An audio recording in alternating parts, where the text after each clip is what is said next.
he thought it was like an ice cream sundae. He said, you might be able to stay sober on 1 scoop of ice cream and a little chocolate sauce. He said, but I want 3 scoops of ice cream. I want the chocolate sauce. I want the whipped cream. I want the nuts. But he said, most of all, I want the cherry on top.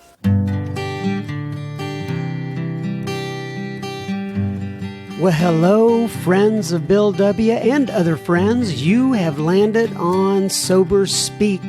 My name is John M. I am an alcoholic, and we are glad you're all here, especially newcomers. Newcomers, that is, both to recovery as a whole and newcomers to this podcast. Sober Speak is a podcast about recovery centered around the 12 steps of Alcoholics Anonymous. My job here on Sober Speak is simple. My job is to provide a platform to the amazing stories of recovery all around us. Consider Sober Speak, if you will, your meeting between meetings.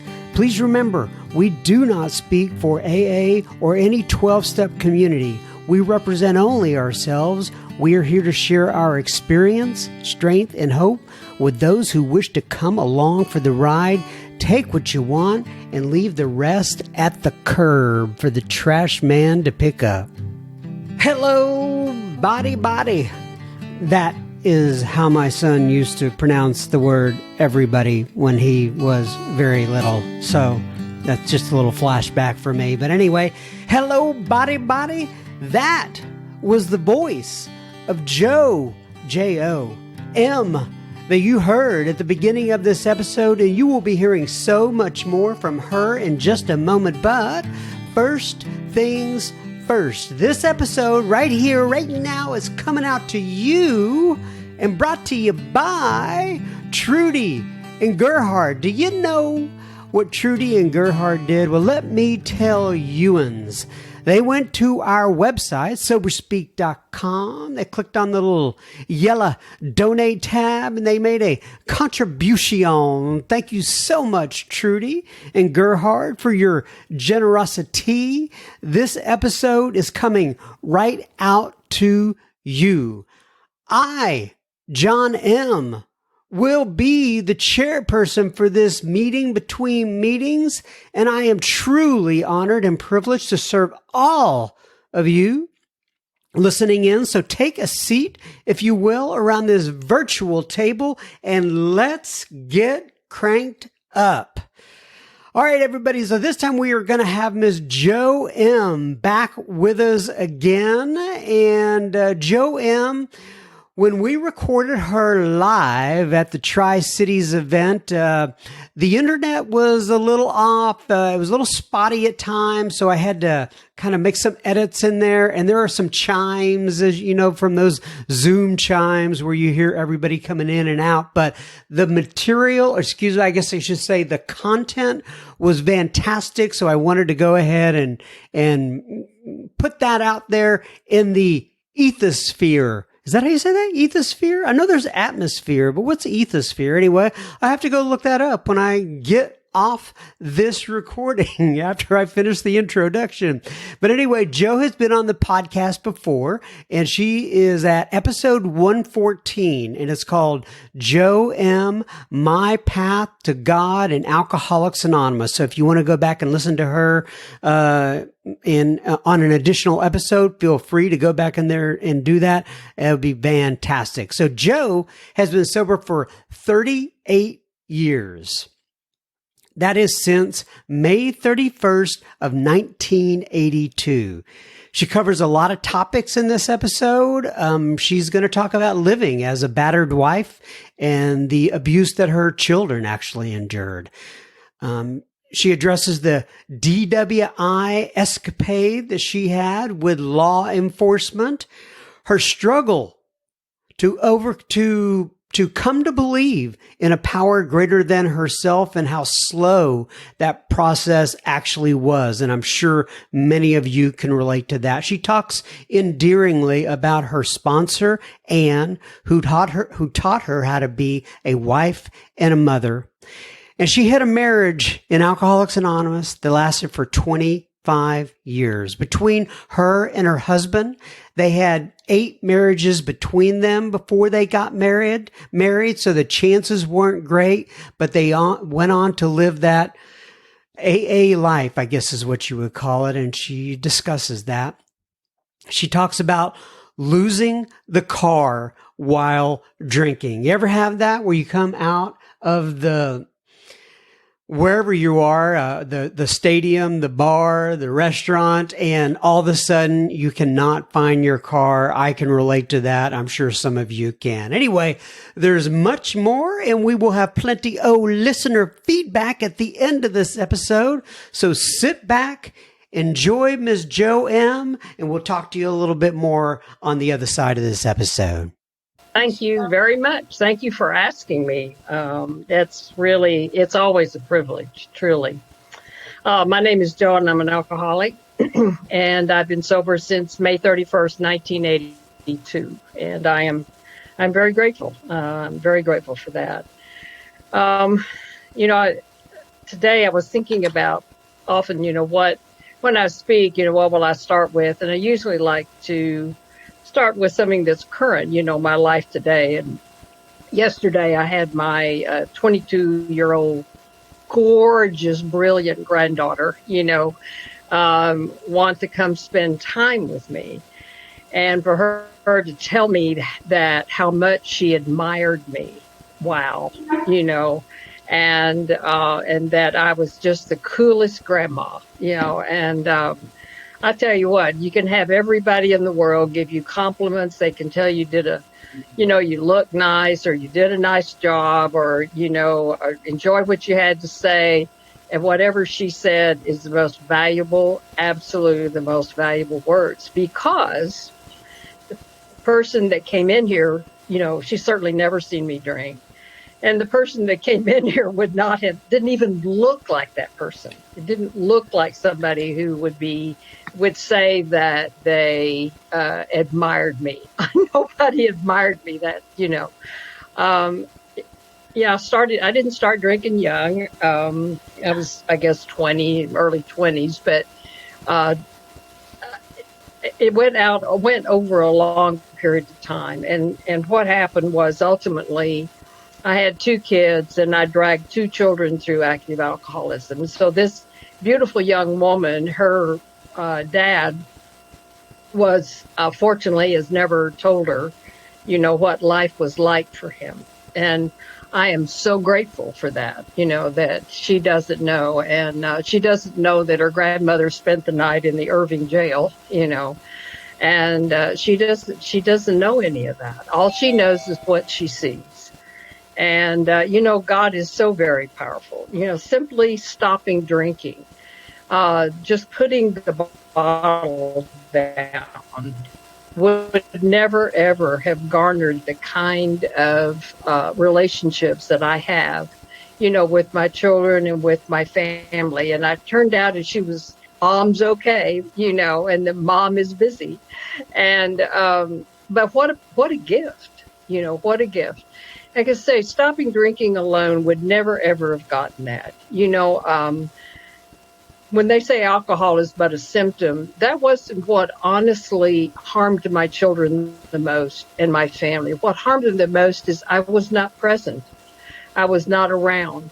I didn't show up for things. I promised them things, and then, of course, I'm drinking and I don't remember. I noticed once, I thought, I think we'll go to England. Wouldn't that sound like a good idea? Let's all go to England. Okay, they get all excited. I call an airline and I get a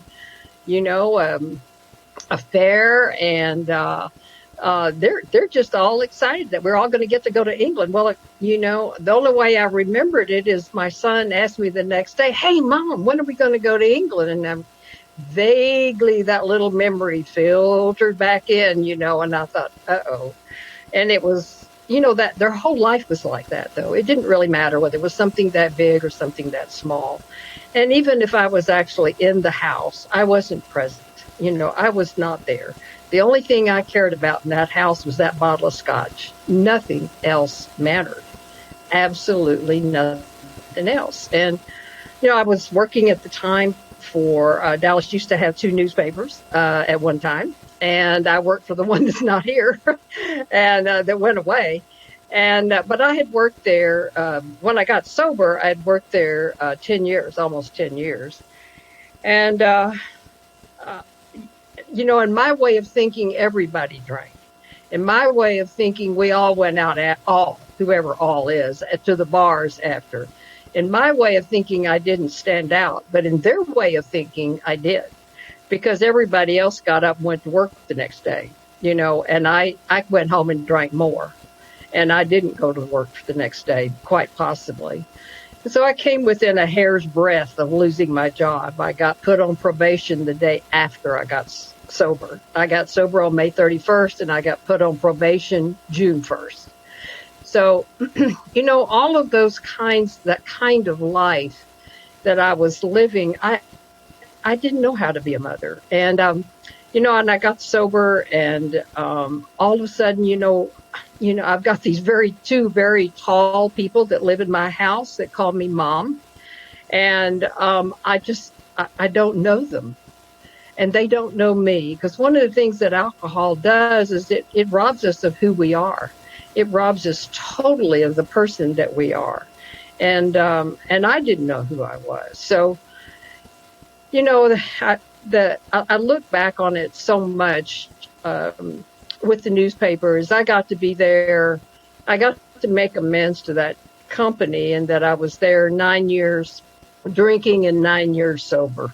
So, and, God provides amends any way they come. So, but anyway, the kid's dad was in the military. He was an Air Force pilot.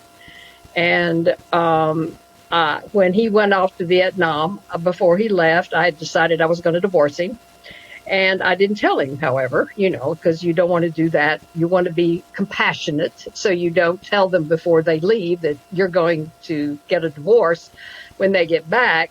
Unfortunately, I just I told him, I had decided, I just hadn't told him. So I kind of was living my life as if I were already divorced, because in my head I was. And as soon as he got back, I was going to tell him. And so I was living this life with, going to school at Texas Tech. I was as far away from Dallas as I could possibly get, unless it was El Paso, and my family was in Dallas. And so, I lived a kind of life that began the pattern of my relationship with my family and my children. I had a little boy. I had my oldest son, Mike, and he was, I left him alone, and he was 3, Now, I was in an apartment building. My idea was I'd run down and I'd check on him, and maybe I did once in an evening, because I found the drinkers right off, where they were. And I found the ones that would provide free drinks.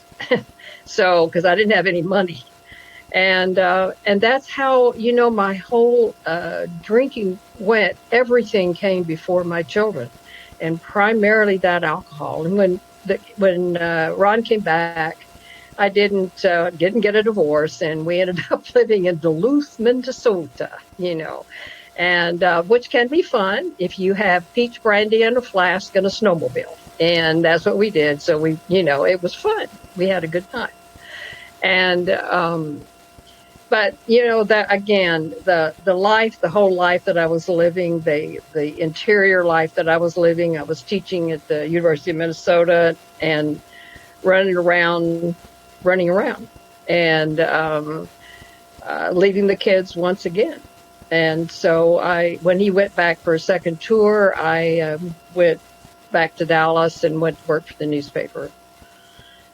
I look back on those years, and my children are just now, and I'm sober 38 years, and my children are just now, particularly this youngest son, the father of this beautiful young woman, is just now beginning to tell me how hard it was. He's beginning to tell me some of the things he suffered. He's starting to say what it was like being left alone. What it was like, and I'll tell you what, I would love to look at him and say, oh, it really wasn't that bad. It couldn't have been that bad. And his older brother had confronted me when I was about 10 years sober. And, the thing about it is, my sponsor told me then, you sit and you listen, and you listen to what they have to say. And she said, it's not the events, it's the hurt and it's the pain. And, and I know when my oldest son dropped his on me happened. And I call my sponsor, and I said, he doesn't love me. And she said, oh, Joe, that's not the problem. The problem is he does love you. If he didn't love you, then he would not be hurt and he would not be so upset. And so, I said, well, what do I do? And she said, well, go to lunch in 2 weeks. I said, well, he's not going to want anything to do with me. She said, just call him and see. How do they know? These sponsors, how do they know these things? And so sure enough, I called him in 2 weeks, and she said, now you call him every 2 weeks. Because one of the things I wasn't was consistent. One of the things, I promised this and I promised that, and I wasn't there. And so sure enough, now he calls me, did before all of this, but he calls me for lunch. Hey, Mom, I haven't seen you, But I have to say with him, what happened with him was was terrible. And after I divorced the kid's dad, I was drinking in a bar in downtown Dallas. Now, I know there's some lovely bars in downtown Dallas. There's some really nice bars in downtown Dallas. I didn't drink in those bars, I was all dressed up in my little suit, and there was a bar right behind the newspaper called the Headliner Bar. It's next later than me. It was an awful place, but people from the newspaper went over, and we all drank. And but I drank with a whole bunch of people that would drink 2 drinks, maybe 3, and go home. I didn't know that when I drank 1 drink that I was not going home. I thought I had a choice. I thought that I could make a decision as to how long I would be there and what I would do. I didn't know that I didn't have a choice. And I drank there, and then most of the people left except people like me, and they were the drunks. And it was really a bad life. But I've got 2 children at home now. I think of all of the things that I regret, leaving them alone is certainly first. But it was in this terrible bar that I met him. He was really pretty. I mean, he was drop dead gorgeous. And we were both inappropriately dressed for the Headliner Bar. He's in a coat and tie, and I'm in a suit. And, we did not, that's not what you wore to the Headliner Bar after everybody left. And so, we were introduced by the owner, and 5 weeks later I married him. I knew everything there was to know. First of all, he was gorgeous. That was first. Second, he could fix anything. He could and I had bicycles. It was right around Christmas that I had bought for my kids. He put them together. I'm in love, And, we were married, like I said, 5 weeks from the first date to time we got married. I mean, what else do you need to know? And I thought he had money. He was one, he'd reach in his pocket and he'd pull out the wad of money. Okay. And I'm impressed because I am poor. I do not have a lot of money. And so he pulls it out. Now, it wasn't just a few hundreds wrapped around some ones. There was money in there. But what I didn't know was that's all the money he had, because he had an ex-wife who was after, he had 2 or 3 of them. And so they were after his money. And so, he had it all in cash. God only knows where it was. I never did know for sure. But, that I know he drank like I did. And it was, he was wonderful. He was charming. He was smart. He dressed beautifully. He was all of those things. And like I say, don't ask us why we're in the Headliner Bar. Sometime into my marriage to him, he decided that I was not disciplining my children correctly. And these were really good kids. And so he said, I will take over. Well, his idea was, he was physically abusive to my oldest son. And, I look back to the depths that alcohol can take us. And I don't know that there's any, at least for this alcoholic, that there's any lower depths that I could have gone. And I remember hearing my son cry, and I'm standing in the kitchen, and I had tried to intervene, but he was too he was a big, powerful man. And what he would do was make my youngest son watch. Now, I did not grow up anything looked like that. This was not a repeat of an experience, a childhood experience or anything. I was just stunned. And then at one time later on, I told him he had to leave my kids alone. And so he turned in on me. And then instead of them, I became that battered wife. And the things that we all, he beat me up so badly one night. I know I needed to go to the hospital, but I was too ashamed because I kept thinking, what could I possibly have done to make him do that? I knew it had to be my fault. And that is absolutely the depths of this, that alcohol took this alcoholic. It robbed me of everything. It robbed me of my family. It robbed me of any sense of self, of any self-esteem. It took away everything. And yet I would still go back and I would pick up that drink thinking, because it made me feel different. It took away the pain of living. I did not think alcohol was my problem. To me, alcohol was my solution, not my problem.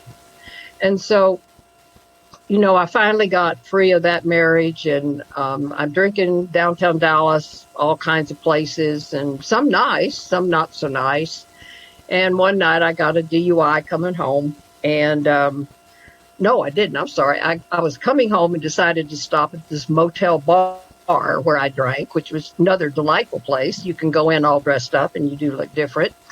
And I was in there. And I looked up and I noticed I hadn't been there too long, but of course I was drunk when I got there. And I looked up and I saw these Irving police looking in the door. And I'm thinking, I wonder why they're here. And it never occurred to me that I had created such a ruckus there in this bar, in this motel bar. Now, we're not talking the Lowe's Anatole, and they had called the police on me. And it never crossed, sweet little me, no, couldn't be me that they were here for. So they left, but it was close to closing time. So I guess that the consensus was wait till she drives off the property, and of course that's what they did. They waited till I drove off the property and they arrested me, and I was furious. I was so angry. And, I said, I just live right over there, come on, guys, and, if you've been arrested for a DUI, I don't know whether you've noticed, but they don't chat with you. This isn't a two-way conversation. They just proceed about their business and ask you these little questions, and you have to touch your nose, and you have, and I thought I passed, nobody can say the alphabet backwards. So, I thought I passed, and then they handcuffed me. And now I really am angry, and I'm starting to struggle with it, and I'm yelling at them. And one of the things I yelled at them was, I have been so much drunker than this. Why are you arresting me tonight? I just live over there. Let me go home. They did not say a word. They just kind of shoved me in the back of the police car, and took me into the Irving jail. I just had the other thing, of course, I said, why aren't you out arresting real criminals? It never occurs to me, I broke the law. I'm not supposed, they probably no telling how many accidents they had seen caused by drivers just like me. Where they had seen children hurt, where they'd seen people killed, for somebody exactly like me. Probably it was still, it didn't do anything towards, helping me get sober. And I think what I think about a lot, and the more I hear newcomers come in and I talk to them, because I love to hear them, And I had, we take in the fall, we take a meeting, I take information into the medical students at UT Southwestern. These are the new doctors, and they are on their psych rotation, which fits us real well. But, they're so young. They look like they're 12 and 13, but they're real doctors. And it's their indoctrination, association, introduction into Alcoholics Anonymous. And I told them a little bit about my story. And so they say, okay, then, did you go to a doctor? And I said, yes, I did. And they said, well, was that what helped you get into AA? I said, no. And the young person said, well, did the doctor tell you to go to AA? He mentioned it as one of the options, but he didn't. He said I could go to a hospital and then go to an AA, or I could just go on to AA. And I wanted a pill or a shot. And so I didn't go see him anymore. He had no answers. And so they were saying, what about your guilt? You told us a little bit about your kids and what happened. Was it the guilt that got you into AA? Was it the guilt that made you pick up that phone and call somebody in Alcoholics Anonymous? And I said, no. She said, well, they want to help us so bad. They really do. And so, the guy said, well, you mentioned, you almost lost your job. Was it fear for losing your job? Was that why you called a? No, that wasn't it. And they go on looking for an it. What is it? And, only the people that I'm speaking to right now who are sober know what it is. And it doesn't have a definition. What it is actually the power of God. But I don't know that at the time. And the Big Book talks about we have two choices: to lead a spiritual life or die an alcoholic death. What I did not know, the it for me, was dying an alcoholic death. That wasn't a physical death. Yeah, when I got sober, I did go to the doctor, and I certainly wasn't in great shape, And I was anemic and, a number of things. It wasn't, but that had nothing to do with it. I was in a bar, and this thought comes to me: you can't live this way anymore. And again, I don't know that, only know this in retrospect, not at that moment, that meant that I was going to die physically. I think that it was, I can believe today that it was the voice of God. It was some kind of moment of clarity. We have all kinds of definitions for those moments. But whatever it was truth. And whatever it was the thing that somehow I knew it to be true. And again, there was something that was dying within me. And I got up from the bar stool and went and called the only person I knew in Alcoholics Anonymous, and he worked for me. And but I knew that he drank like I drank, and I knew that he didn't drink anymore like that, and that he was sober. And so I called Jerry. I'm looking back, and when I look back on it, I'm sure he's thinking, "Oh, goody, it's my boss on a Sunday night before Memorial Day weekend. Oh, whoopee, here's what I get to go spend my time off on, talking to my drunk boss, So, but he did, like it or not, that's what he did. And he kept me there we talked a long time. I remember nothing the man said.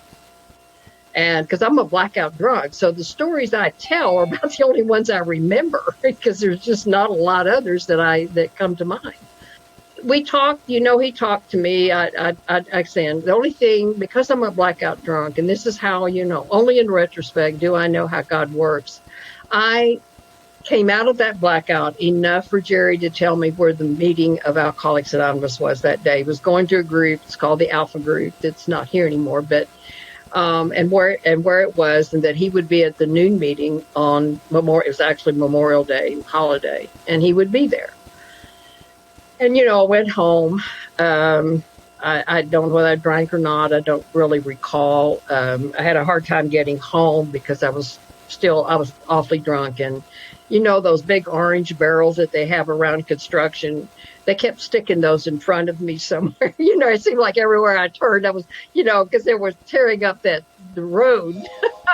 But I did get home and didn't damage the car that much that night, I don't think. And the next morning I woke up with that thought of maybe I overreacted. You know, maybe it's not really that bad, but you know, there was something in that little voice that said you can't live this way anymore, that made me, you know, if it had just been a physical death, oh, you're going to die from alcoholism, you're going to die from cirrhosis of the liver, you know what, that wouldn't have scared me at all. That would have had no effect on me whatsoever. But this other was some kind of death that somehow I managed to latch onto at a level that, of course, I had no clue at the time. I am only telling you this as I see it and as I saw it as time passed. And I went to my first meeting of Alcoholics Anonymous, May 31st, 1982. And I waited and waited around for Jerry to show up. Now, he was a guy that was perennially late. And so, of course, he didn't get there before noon. And I had to walk up those stairs all by myself. And a lady walked up to me and she said, "You're new, are you?"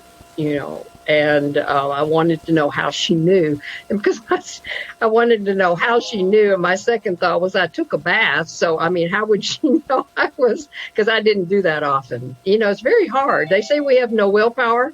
They do not watch us in the morning with a hangover that would kill many people.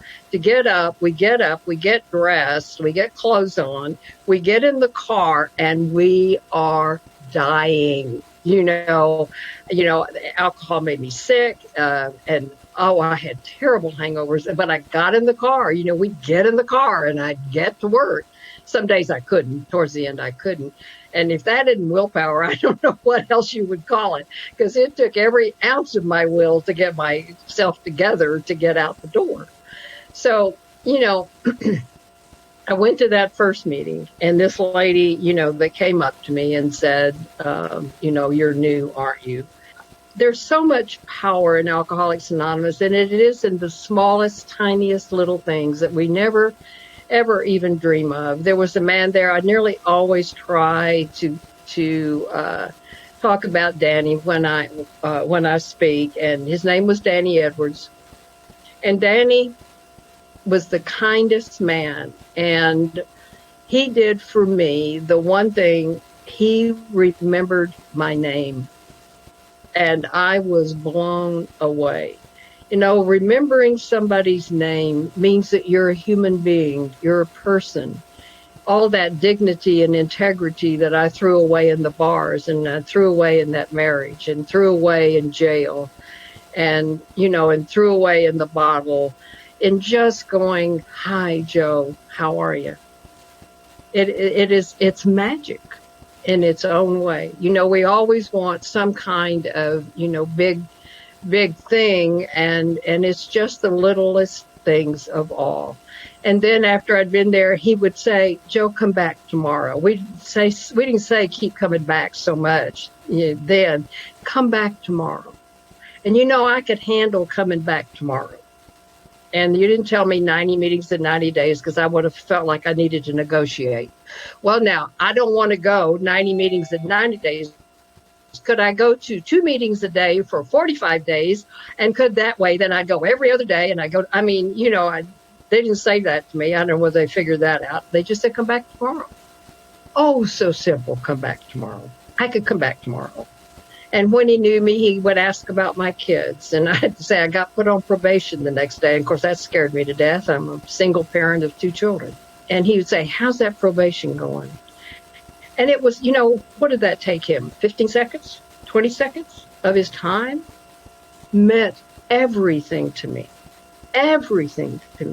because he treated me with dignity. You know, he treated me with respect.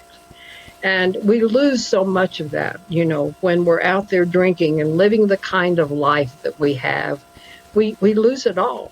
The power to me, you know, it's this meeting, and I've had the good fortune to go to meetings in other countries And on Zoom, I've been to Australia and New Zealand and Canada. That's really cool.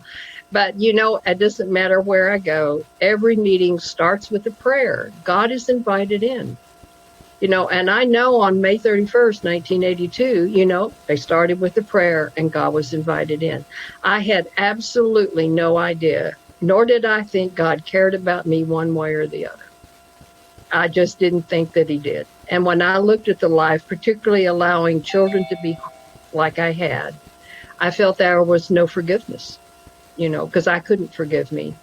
And if I just couldn't see, because, we all have some one thing, and it may not be the thing we withheld on a fifth step, but I think it may be that one thing that I would look back over my life and feel the most deep regret. And that is the harm that I caused them. And so it was, I believed in God. I just didn't think he believed in me. And so to know that or have any idea that this was God, I wouldn't have wanted you to tell me that, and I wouldn't have liked it. But I left that meeting and went by every bar and liquor store and didn't stop. How can that be? We talk about getting sober as being a process, and of course it is. But in reality, we all have, we don't have Bill's white lightning experience. But my being in a meeting of Alcoholics Anonymous, and I was a bad drunk, and to leave and to go home by all of those bars and liquor stores and not stop. That was my white lightning experience. How can that be? That cannot be. It can't happen. There are people who go to therapy. They're alcoholic and they try all these things and they go day after day after day or week after week after week. And I go to one meeting and my whole entire life changed. That was the power. And at the end of every meeting, I kind of look at the prayers that when we have a meeting is that when it opens, whatever it depends on what country it is or what state it is. Most of them do open with the Serenity Prayer, but not all. And whatever prayer is open, God is invited in. And at the end of the meeting, whatever prayer is closed with, it's thanking God. It's thanks to God for being there. It's thanking God for his presence in the meeting. It's thanking God for the power and healing that he had. And anyway, I started on that journey, on May 31st. It took me really quite a while before I could say I had a genuine reliance and any kind of relationship with a higher power. I didn't like it. I didn't like when y'all talked about it. It made me terribly uncomfortable. I just didn't think you ought to talk about God. That was something you did in church, and I didn't go to church, so I didn't think this just was not the place for it. I just didn't like it. And, I had that moment, I guess we all have one, where that was a few months sober, where I knew that I hadn't had a drink, but I didn't want one. And I kind of knew that I did not do that on my own.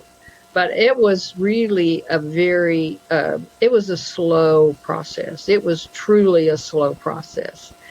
My oldest son didn't want to have much to do with me. And in all honesty, I was 20 years sober before I got one of the real hugs. One of the kind where they really because they're both my sons are very tall and pretty big guys. And where the arms go around and they pulled me to him and hugged me. Instead, they were, sponsor, and she'd say, "Why would he?" And she would it's more or less, "Keep coming back, Joe. Just keep going." I made amends to them, verbal, face-to-face amends to them. I went right over their head. I don't think they knew. And, how do you make an amend? How do you make an amend for things like that? How do you make an amend for the kind of life? What she said, true, was that and she said, well, we hear action. We don't hear words. She said, They'll watch your actions. And over time, it's been remarkable, what has changed and what the power of this program and what it can do. I could say the lady that came up to me, that was my first sponsor, and I did my fifth step with her, first fifth step. And, but there was a lady I had met, and her name was Ann Swanson. And Ann was absolutely, to me, I think, in many ways, like Jean was, I think, for many of you all. Ann taught me how to live in the world. She taught me how to be a wife. She taught me how to be a mother. She taught me how to be a daughter. She taught me so many of the things that I had no clue about.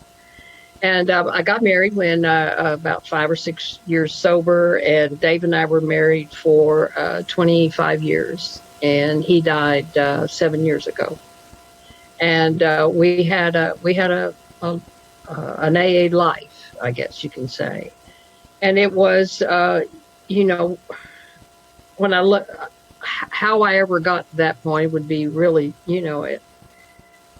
my track record wasn't very good. Let me put it that way. And when we went to get married, we figured out we had something like 8 marriages between us. And we didn't want to tell the justice of the peace because we were afraid he wouldn't marry us if we told him.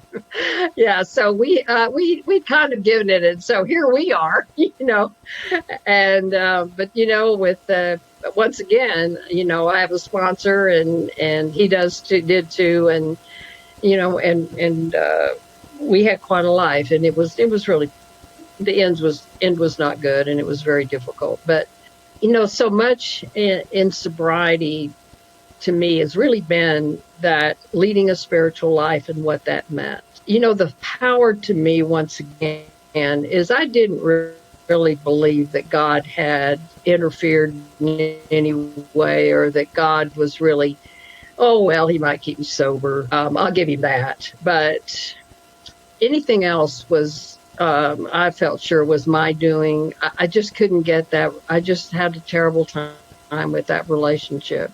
But to me, the most amazing thing about Alcoholics Anonymous, I did everything that I was told to do. I was busy in service almost from the beginning, is that I didn't have to believe for God to work. And I've taken that away so many times, and so much power. I didn't have to believe. All I had to do was to do what my sponsor said. All I had to do was to do the things that I was asked to do. And believing in God, nowhere does it actually say, you won't stay sober unless you believe in God. That's not in there. When I look back, I am truly amazed, and it's the identification I know that kept me here.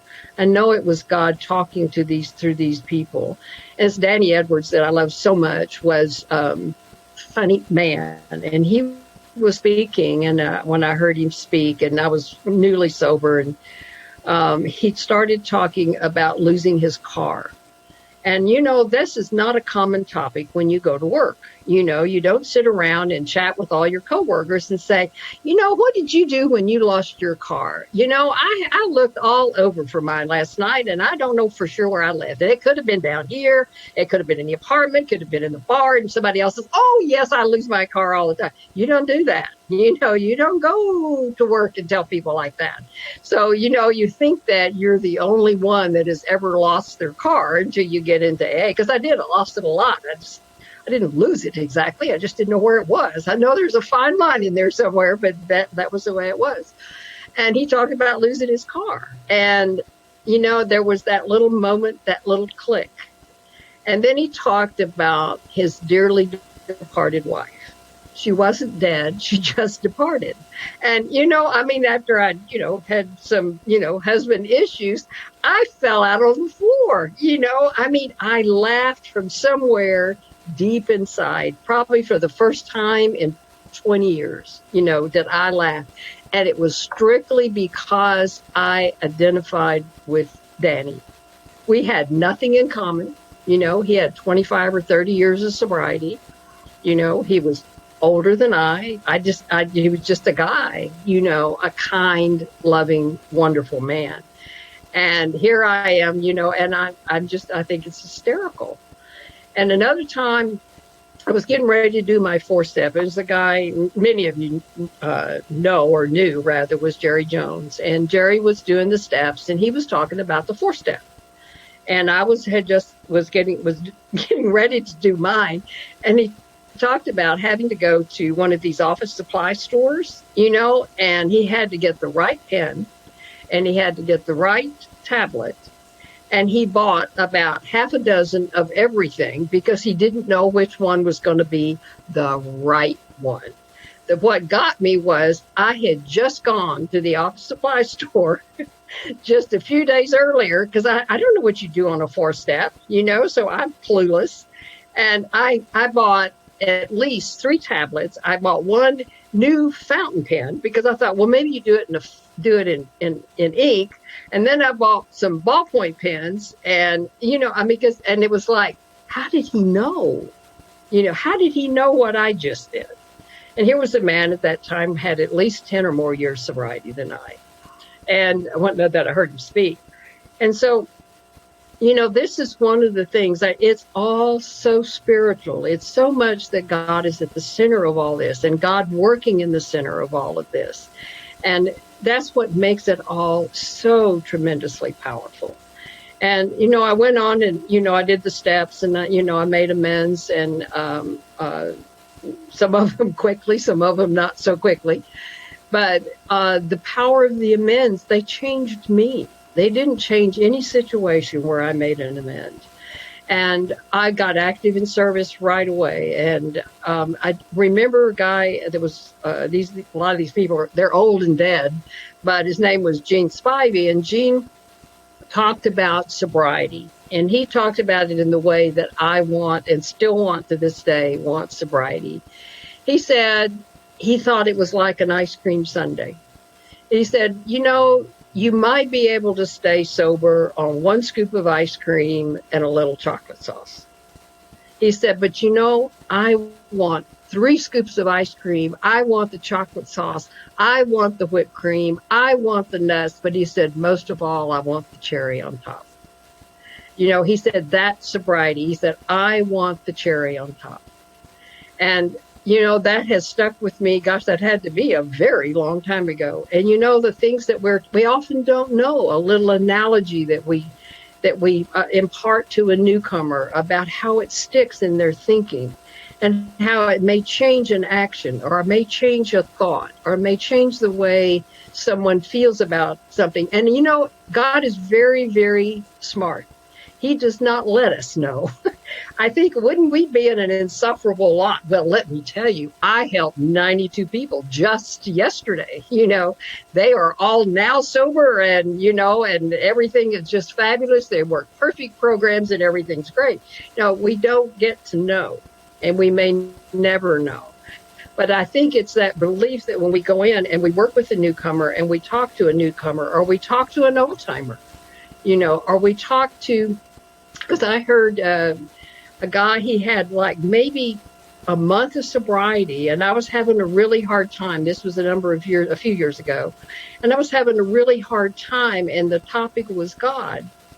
And and the guy said, or belief in God. He said, I don't know. He said, what I kind of seen since I've been here is that my life goes better when I believe in God than it does when I don't. And I thought, you cannot be that simple. I mean, life is complicated. The relationship with God is complicated. We have books on it. You can go buy books on it. We have a big book on it that has, a lot of pages on it. You go read all these pages, and it was just the simplicity. And I do always want to complicate things. I do always want to make them more difficult than they actually are. And, when I was about 10 years sober, I'd been really active in AA. I did all the things I was supposed to do. And I was a good old AA. And at 10 years sober, my company went away. The newspaper closed. And, I was on a career path there. I mean, it was really, that was my deal. I got my car stolen. We got our car stolen from in front of the house, and I fell and cracked a little bone in my leg. All of this within a very short period of time. And I made this conclusion from all of that God didn't love me. It's like, hey, God, what's the deal? Because see, I didn't get. I got fired, or I got laid off, or my company closed, and within 24 hours, I'm making 4 times the amount of money. I've got a great job. Everything is fabulous. It was the best thing that could ever happen to me. Well, it did not. It didn't happen that way. I had a terrible time getting a job, and it just for a lot of the circumstances. So I kind of decided that the whole thing was wrong. That everything that God really wasn't. It goes back to the God that I brought in, and that's where I went. I walked away from God in a way, and I went to meetings. I was telling my sponsor about it, and she just sort of let it ride with me. And she said, do not say that in a meeting. We will talk about it. Do not enlighten everyone with, where you are. And so, I would go to the meetings. I'd pass. I really had believed somehow or another, okay, God made the, heavens and earth, and he liked birds better than he liked me. And I didn't realize if anyone had asked me, did you believe that God is a Santa Claus? And I said, of course not. I don't believe there's going to be a car show up on my, driveway. But I did, because my sponsor kept saying, but Joe, you're sober. Well, that's not, so what? What do you mean, so what? I could almost take my sobriety for granted because I didn't have life working out like I wanted it. I had some hard things go on. And what dawned on me one day is that if I walk away from my relationship with God, I have no hope. None. And I'm back only relying on this drunk. And this is the drunk that ended up, in jail in Irving. This is the drunk that got into such terrible situations that her children got abused. This is the drunk. And I had to rebuild at 10 years sober my relationship with God. And I think it's a lifelong thing. I think it's a lifelong, Step 11 says sought through prayer and meditation. It doesn't say found. And I think it is a long time seeking. And what a joy. I don't want to arrive in my relationship with him. I don't want to arrive. I love the line in the Big Book where it talks about God as constant companionship. What a beautiful concept. No matter what I do or where I am, God is with me. And he's been with me all along, even when I didn't believe. He had, quote, let me regardless. And best interest, always. And what I think is my best interest may not always be what God sees. But I am so grateful for Alcoholics Anonymous. It has a relationship with my family that is absolutely, we Zoomed on Mother's Day, which was really cool. And, and have grandchildren that think I have one of my grandsons write up a thing that says, you rock, Grandma, and these are gifts from God. This is how God works, and how God works in this meeting today. And I really did need to speak. I had a little hard time getting going because I was all caught up in myself and where I was and what I was doing, instead of being able to share with you what I think has been an absolutely fabulous journey and a relationship with God that is unparalleled in my way of thinking. And to know that there's more, that this isn't it. This isn't all there is. So thank you very much for asking me. And I'm really grateful to have been here. Thank you. You do rock, Joanne, and thank you for sharing your journey with us. We sure do appreciate it. Now on to a little bit of a listener feedback for Ewans. Now, first of all, if you are not in the super secret Facebook group and you would like to be, we would absolutely love to have you. I've had people ask me before, is it just for alcoholics? And I had somebody ask me last week, is it just for men? And the answer to both of those is no. It is for anybody who would want to come in there. We have a bunch of like-minded friends and family members, and we would love to have you as well. Just send me your email your email that is associated with your Facebook group to John, John, at soberspeak.com. And our first bit of listener feedback today, well, it's actually a post, if you will, from the super secret Facebook group, and it is from our, like I said, I don't really know what to call him. I call him our daily reflections guy. He is in there every week writing a lot of posts, and he takes a quote from the big book, and then he gives his thoughts regarding that post. And this one says, for those, and this is from page 34 of the big book, it says, for those who are unable to drink moderately, the question is how to stop altogether. Page 34 of the big book. Let me read that again. For those, like me, who are unable to drink moderately, the question is how to stop altogether. And it talks about the solution in the big book if you want to go look at it. But that's page 34. After decades, and this is Steve's comments afterwards. He says, after decades of trying to control my drinking and drink reasonably and sanely, I know it's not possible for me. Once I start, I can't reliably predict how much I drink. And I like that, how he puts reliably. Once I start, I can't reliably predict how much I'll drink. Then he says, my only hope at a decent life is to practice complete abstinence. I am an alcoholic.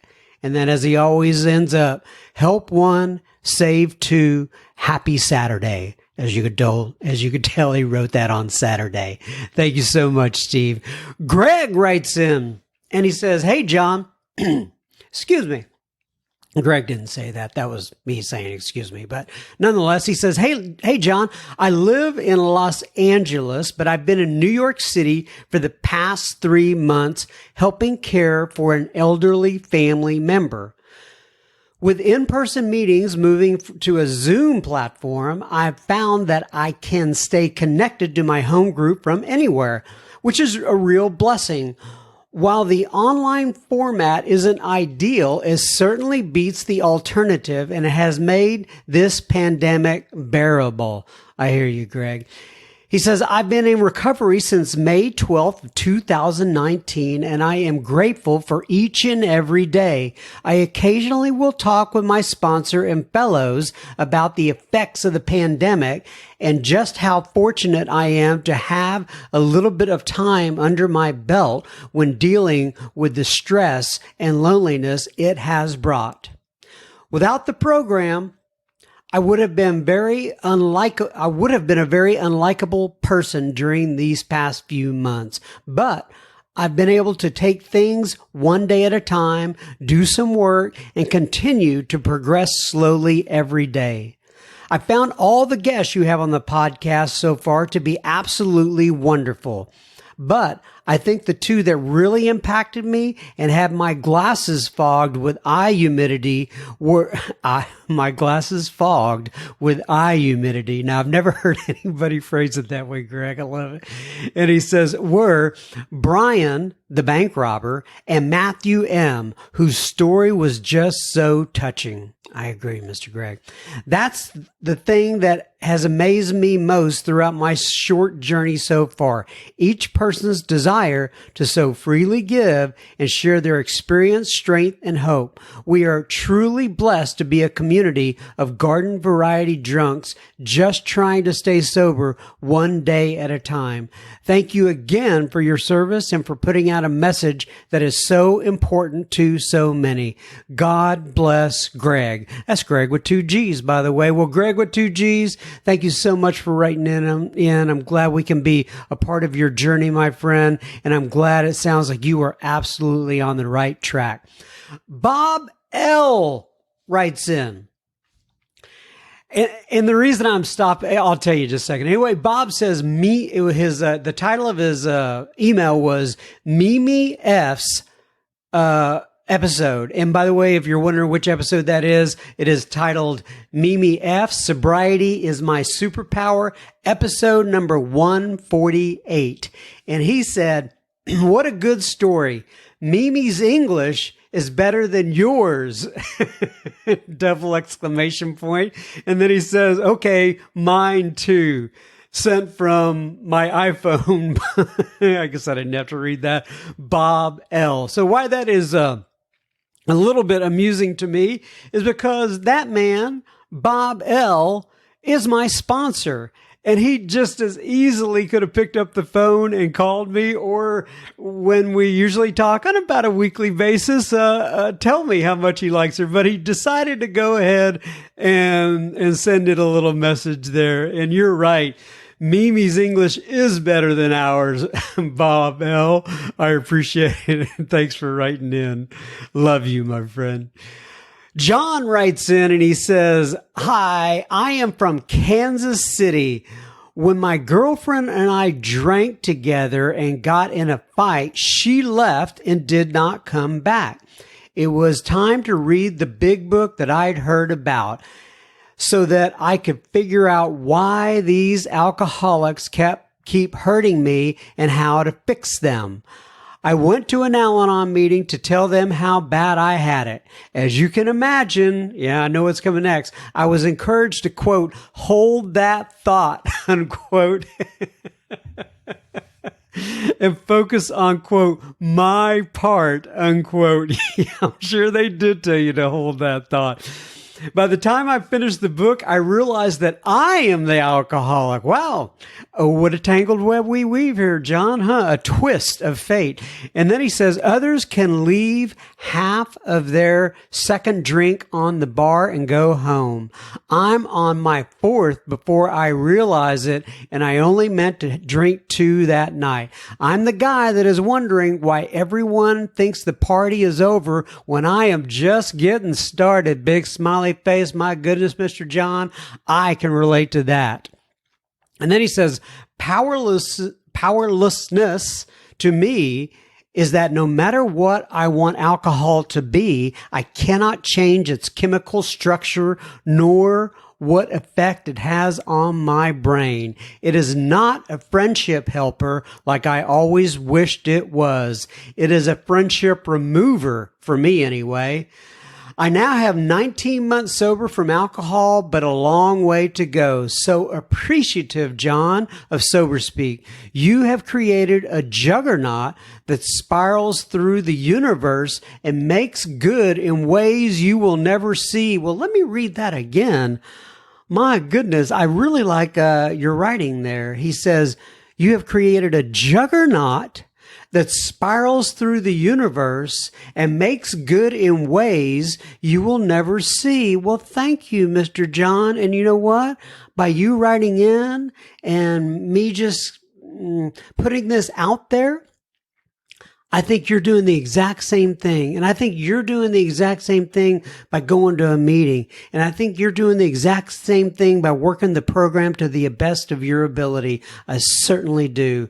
And he says also, David G., when I struggled to find someone at a meeting that matched me, read what I was listening to, and I found your explanation and description of the steps to be on my wavelength. I so admire your humility, self-reflection, and willingness to do just the thing because it is the right thing to do. And I think he's talking, if I remember right, talking to Mr. David G., who we've had on many times there. And I agree about Mr. David G., John. You are so correct. And he says, thanks to both of you for all that you do. Much love and appreciation, John. Well, John from John M., thank you so much for writing in. I really do appreciate it, and good luck in your journey, my friend. Keep me posted. Christine writes in from Australia. She's an Aussie. And she said, crikey. And she says, Australia. She's from near Newcastle in New South Wales. So if anybody is from near Newcastle and New South Wales out in Australia and you know somebody named Christine, you may want to ask her, hey, did you write into Sober Speak? Anyway, Christine says, hi. I listen to the podcast every night. They just autoplay over and over and over. I don't drink, but I have an alcoholic son, and listening to these helps me understand him a bit more. She says, I love Jim Savage's songs. I have the 2 recent live events, and I have saved them, and I listen to his 2 songs on each all the time. Does he have songs on other podcasts? Could you please add me to the super secret Facebook group? Thank you. Keep up the good work. Well, we've been having a little problem with your email, as you know, Christine, and we're trying to get you in there. We're going to get you in there to the Facebook group. But in terms of Jim S's songs that he plays on the beginning of the most recent live events that we had, I directed you to him. I'm not sure if he has other songs available, but they're actually not on the podcast. But I do know he has some other songs. I just don't know where to find them. And as you know, I got you in touch with him. Jason writes in, you know what Jason says? He says, John, I listened to several segments on your podcast today. I am recently back into the program. 2 years sober and a 4-day bender 2 weeks ago that I am ready to put behind me and use as experience. Good way to look at it, Jason. And he says the terms, quote, fit spiritual condition, unquote, and daily, he has that highlighted, reprieve, now resonate in my core as opposed to just on an intellectual level. My new sobriety date is September 9th of 2020. Thanks for all your work on the podcast. It has been an incredible resource, and I'm so grateful to have been guided to your site. Have a great weekend in fellowship, Jason B. Well, thank you, Jason B., for writing in. I do appreciate that. And we have some DMs on the Instagram. And the first one comes here from Blair on Instagram. She says, thank you for your service, John. I have listened to all your podcasts and even some more than once. I am sober 9.5 years. Thank you, Blair. Jackie writes in on the IG and she says, John, love your podcast. Just discovered them last week and they're manna from heaven. Take care from California.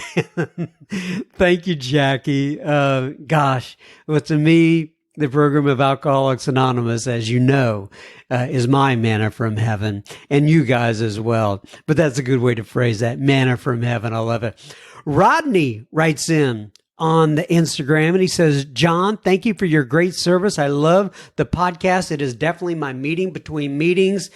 Thank you, Rodney. And that, folks, is a wrap for the week. I think I'm going to be back next week. As I always say, 1 week at a time. God bless you all. Keep coming back. It works if you work it.